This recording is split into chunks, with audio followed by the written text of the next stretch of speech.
वृंदावन की गलियों में एक ऐसा मंदिर जहां भगवान की मूर्ति मुस्कुराती है, कभी गंभीर तो कभी दांत दिखाई देते हैं और भक्त मानते हैं कि यह विग्रह किसी इंसान द्वारा नहीं बनाया गया बल्कि स्वयं प्रकट हुए हैं। जी हाँ, आज हम जानेंगे राधा रमन मंदिर के रहस्य, उसकी उत्पत्ति, चमत्कार और दिव्य मुस्कान की कहानी क्या है। तो चलिए वीडियो की शुरुआत करते हैं। इस कहानी की शुरुआत होती है 500 साल पहले भक्त गोपाल भट्ट गोस्वामी से। वो एक महान भक्त और चैतन्य महाप्रभु के शिष्य थे। उन्होंने हरिद्वार से 12 शालिग्राम शिला लाई, लेकिन उनके मन में एक इच्छा थी, हे प्रभु, मुझे भी आपकी सुंदर मूर्ति के दर्शन मिले, मैं भी आपका श्रृंगार कर सकूं।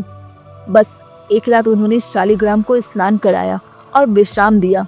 सुबह उठे तो देखा शालिग्राम शिला से एक दिव्य बालक श्री कृष्ण का विग्रह प्रकट हो चुका है। यही मूर्ति आज राधा रमन के रूप में विराजमान है। यह मूर्ति किसी कलाकार द्वारा तराशी गई नहीं है, इसे स्वयंभू विग्रह कहा जाता है। भक्त मानते हैं ये भगवान का सीधा अवतरण है। विग्रह के पीछे आज भी वो मूल शालिग्राम शिला जुड़ी हुई है, जिसे भगवान ने स्वयं को उसी में से प्रकट किया हो। राधा रमन मंदिर में राधा रानी की मूर्ति नहीं है। आपको पता है क्यों? क्योंकि माना जाता है राधा जी स्वयं भगवान के विरह में विराजित हैं, इसलिए मंदिर का नाम पड़ा राधा के रमन, उनके प्रिय श्री कृष्ण। मूर्ति के मुख मंडल में तेज और मुस्कान से माधुर्य, इसे दिव्य उपस्थिति का अनुभव माना गया है। आपको बता दूं कि राधा रमन विग्रह का सबसे बड़ा रहस्य है उनकी जीवंत मुस्कान। जी हाँ, भक्त कहते हैं जब आप प्रभु को निहारते हैं तो लगता है वो आपको देखकर मुस्कुरा रही है। उनके दांत भी स्पष्ट दिखाई देते हैं और कभी वो छिपा लेते हैं, जो कृष्ण की नटखट बाल लीला का प्रतीक है। कुछ भक्तों को लगता है कि वक्त के अनुसार भाव बदलता भी है, कभी गंभीर, कभी चंचल और कभी आनंद में हो जाता है। राधा रमन मंदिर में सबसे बड़ा रहस्य है एक अग्नि का जलना। जी हाँ, ये अग्नि 500 साल से लगातार जलती आ रही है, ना बुझी है ना कम हुई है।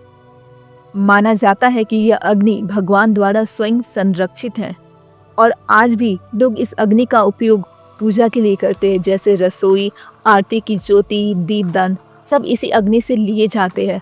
मान्यता है जिस अग्नि से भगवान प्रकट हुए उसी से उनकी सेवा भी होनी चाहिए। कहते हैं अखंड अग्नि की देखभाल करने वाले गोस्वामी परिवार की एक बहुत ही गोपनीय परंपरा है। कहा जाता है कैसे अग्नि को इतना वर्षों तक सुरक्षित रखा जाता है। ये एक दिव्य और रहस्यमय परंपरा है जिसे सार्वजनिक नहीं किया जाता। आज भी मंदिर में वही पूजा पद्धति चलती है जो 500 वर्ष पहले गोस्वामियों ने शुरू की थी। भगवान का श्रृंगार, वस्त्र, गहने हर दिन नए लगते हैं। ऐसा प्रतीत होता है जैसे प्रभु स्वयं उन्हें स्वीकार करते हैं। यहाँ दर्शन करते समय भक्त कहते हैं प्रभु की मुस्कान से मन शुद्ध हो जाता है। तो दोस्तों, ये था वृंदावन के राधा रमन मंदिर का रहस्य, जहां भगवान की मूर्ति मुस्कुराती है और भक्तों की भावना के अनुसार रूप बदलती प्रतीत होती है। अगर आपको ये दिव्य कथा पसंद आई हो तो वीडियो को लाइक और शेयर बिल्कुल करें और कमेंट में राधा रमन लिखना बिल्कुल ना भूलें। Thank you very much. Hare Krishna.